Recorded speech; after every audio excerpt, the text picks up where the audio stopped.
Unha vintena de embarcacións tomarán parte este sábado na segunda regata con Galsa Volta a Sálvora, que alcanza xa a súa 12ª edición. En nombre de nuestro director general, pues quisiera agradecer y felicitar, ¿no?, al Club Náutico de Ribeira pues por la organización impecable que llevan a cabo año tras año de esta regata, que ya se ha convertido en una prueba imprescindible, ¿no?, del calendario de regatas gallego.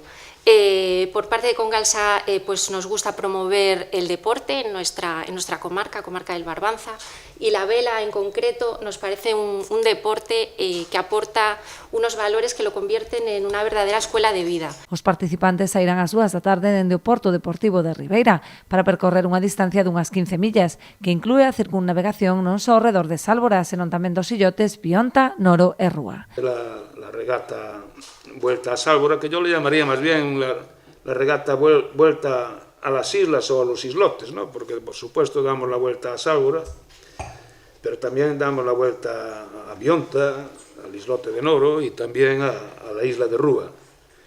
Pero bueno, mantendremos el título de Vuelta a Sálvora y haremos publicidad de esa hermosa isla que es parque natural, ¿no?, que está en el Parque de las Islas Atlánticas.